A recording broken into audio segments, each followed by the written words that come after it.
Teotihuacan, birth of the gods.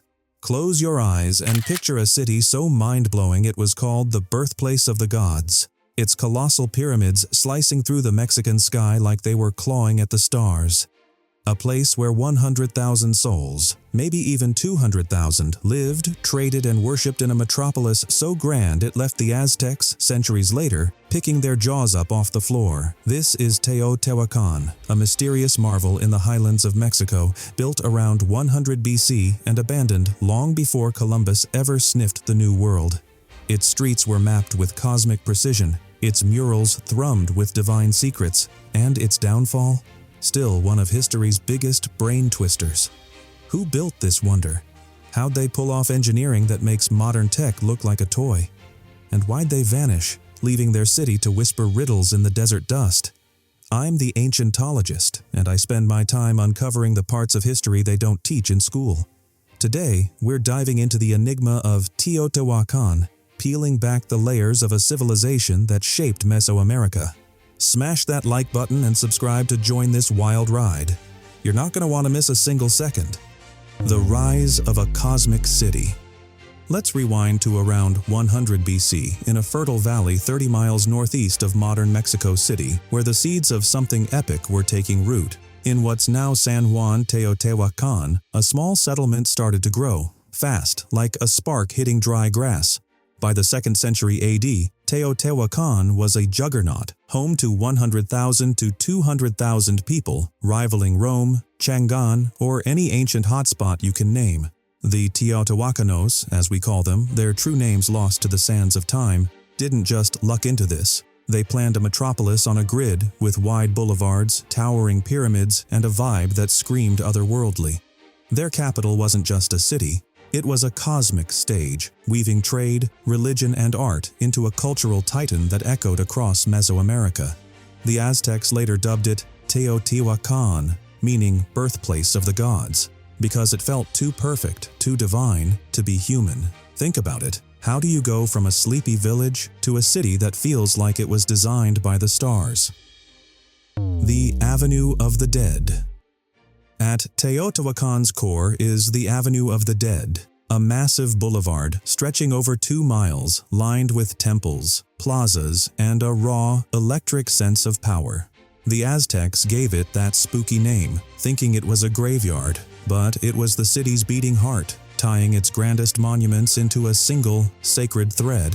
Picture strolling down this epic street, the Pyramid of the Sun looming to your right, its 225-meter base rivaling Egypt's Great Pyramid, and the Pyramid of the Moon glowing ahead, framed by the Cerro Gordo Hills like a postcard from the gods. The avenues aligned to celestial events like the Pleiades star cluster or the sun's setting on key dates, hinting the Teotihuacanos built their city to mirror the cosmos. This wasn't just urban planning. It was a love letter to the universe, carved in stone and adobe. How'd they nail that kind of precision with nothing but ropes, shadows, and sheer brainpower? What kind of mind dreams that big? Pyramids of power. Let's get up close with those pyramids. They're the rock stars of Teotihuacan, the kind of structures that make you stop and stare.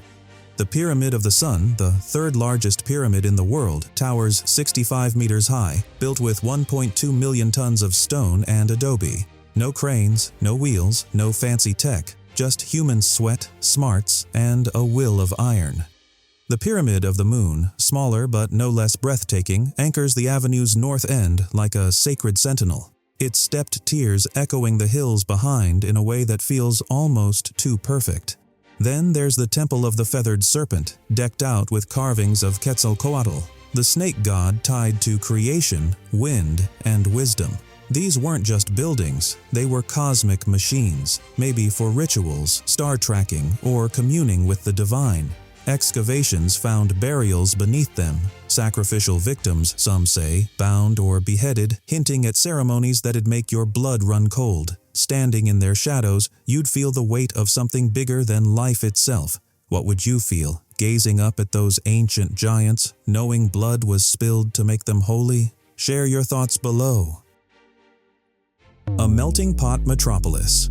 Teotihuacan was a cultural explosion, a whirlwind of people and ideas crashing together. Folks from Oaxaca, the Maya lowlands, and the Gulf Coast poured in, creating neighborhoods that buzzed with their own languages, foods, and styles.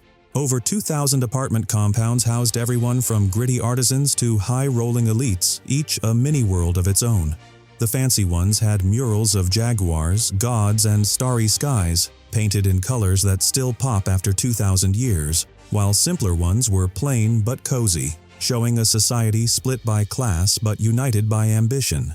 The city's markets were a riot of color, sound, and smells, traders hawking obsidian tools, pottery, and exotic feathers for goods from hundreds of miles away. This wasn't just a city. It was a hub that shaped half of Mesoamerica, from Guatemala to the Yucatan, its influence rippling like a stone in a pond. Picture running a place where every culture and tongue collides. Total chaos, right? How'd they keep that madness from tearing itself apart? What kind of glue held it all together? The Obsidian Empire. Obsidian was Teotihuacan's secret sauce, the spark that lit its economic fire. This volcanic glass, sharper than any steel, was mined from nearby deposits like Pachuca, just a day's trek away, and crafted into blades, spears, and ornaments that dazzled the ancient world. Workshops across the city churned out thousands of these tools, traded as far as Maya cities like Tikal, 600 miles south, or even Copan in Honduras. The Teotihuacanos didn't just make stuff, they owned the obsidian trade, building an economic empire that flexed their clout across Mesoamerica. Picture artisans hunched over glossy black stones, shaping blades that could slice through leather like butter, arming warriors or wowing traders. Controlling those mines was like owning the oil fields of the ancient world, a golden ticket to wealth and power. But keeping that trade machine humming, mines, workshops, caravans, deals, took some serious hustle and brains.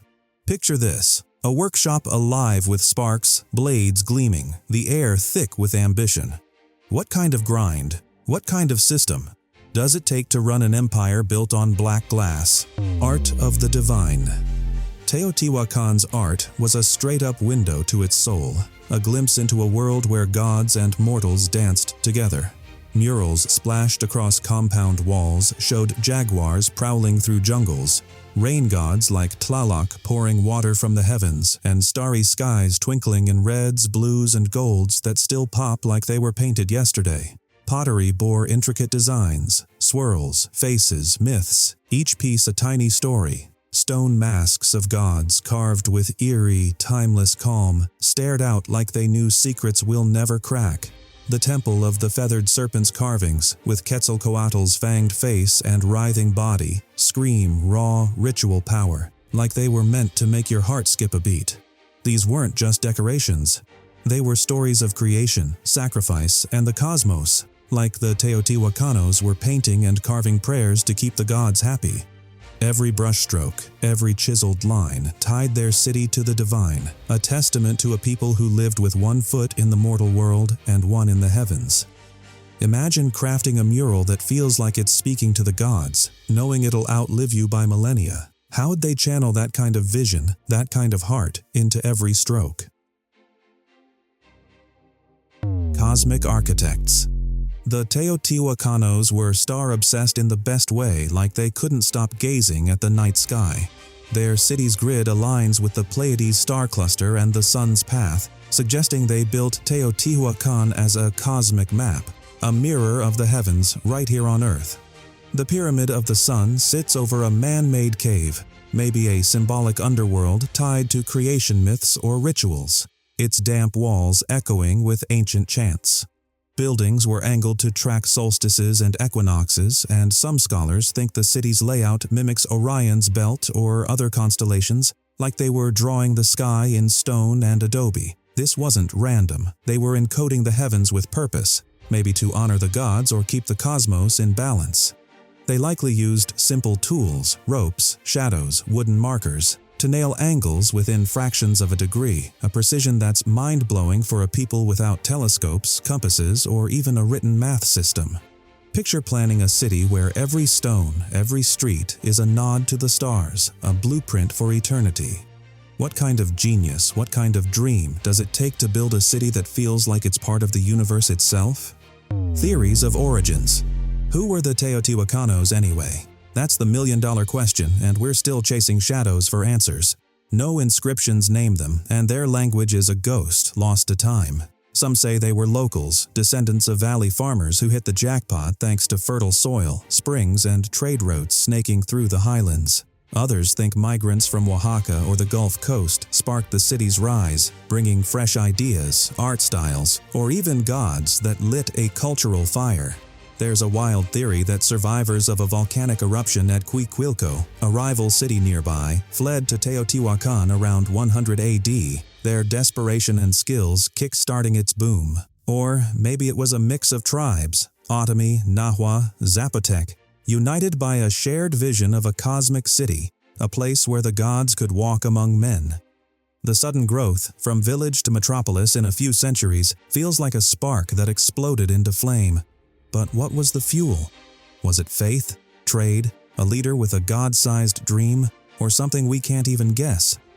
If you were starting a city like this, what would you build it on? Faith, trade, or something totally out there? The shadow of sacrifice. Teotihuacan's beauty had a dark, haunting edge that'll make your skin crawl. Excavations under the pyramids found human and animal remains sacrifices, some bound, others beheaded, buried with obsidian blades, shells, and jaguar bones in patterns that scream ritual. The Temple of the Feathered Serpent alone had over 200 bodies, arranged like a cosmic calendar, some with hands tied, others decked out in offerings. Were these captives from far-off wars, warriors honoring the gods, or even willing devotees giving their lives to keep the cosmos spinning? Murals show bloodletting, heart offerings, and priests in jaguar skins, hinting at rituals tied to rain, fertility, or the sun's daily rise. The Teotihuacanos clearly believed sacrifice was the glue holding the world together, a price paid in blood to keep the stars moving and the crops growing. But why so intense, so relentless? Did they think the gods demanded rivers of blood to keep the universe from collapsing? Picture standing at a ritual atop the Pyramid of the Moon, drums thundering, smoke rising, lives hanging in the balance. The air's thick with awe and fear, and you're part of something bigger than you can comprehend. That's heavy, soul-shaking stuff, right? A mysterious decline. By the 7th century AD, Teotihuacan was starting to falter, its golden age fading like a sunset. By the 8th century, it was a ghost town, its grand streets silent, its pyramids left to the wind and dust. What went wrong? Archaeologists found burn marks in elite districts' palaces, temples, and compounds torched, hinting at fires that could have come from rebellion, invasion, or just a tragic accident gone wild. Drought might have dried up the valley's springs, starving the city's crops and leaving its people desperate. Class tensions could have boiled over, with the poor, fed up with lavish elites, turning on the rich in a fiery uprising that tore the city apart. Trade routes may have shifted, cutting off obsidian and wealth, choking the economy. Some even whisper of disease or overpopulation, stretching the city's resources to the breaking point. No enemies named, no records spill the beans, the Teotihuacanos just left, abandoning their cosmic city to crumble. Imagine watching your home, your world, burn to ash, knowing it's the end of everything you built, everything you believed in. What could have broken a city this grand, this unstoppable? What force, human, natural, or divine, could silence a place that felt like the god's own home? The Aztec Connection. Centuries later, the Aztecs stumbled on Teotihuacan's ruins and absolutely lost their minds, like they'd walked into a myth made real. They thought it was where the gods created the world, naming it birthplace of the gods, with a reverence that still echoes. Their myths claimed the sun and moon were born here, sparked by divine sacrifice in a cosmic fire, a story that shaped their entire worldview. Aztec emperors made pilgrimages to its pyramids, climbing the worn steps to soak in their ancient power, maybe hoping to channel the magic of a lost age. Teotihuacan's style, those stepped pyramids, that cosmic layout, became a blueprint for their capital, Tenochtitlan, like they were trying to resurrect its glory. But even the Aztecs, with all their might and records, didn't know who built it. Just like us, were they honoring a lost ancestor, a forgotten kin, or just blown away by the sheer scale, the sheer mystery of it all?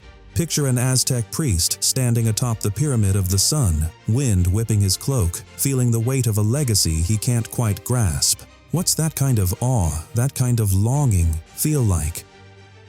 Teotihuacan's more than a pile of ancient stones. It's a mystery etched in the heart of Mexico, a tale of gods, grit, and pure, untouchable genius that still grabs you by the soul. Its pyramids, its art, its cosmic secrets don't just show us the past. They beg us to keep digging, to chase the truth through the dust and shadows. Which piece of this puzzle's got you hooked? The towering pyramids, the shadowy sacrifices, the lost builders, or the city that birthed the gods? Drop your thoughts in the comments and let's keep unraveling the secrets of this epic Mesoamerican marvel. Catch you in the next one.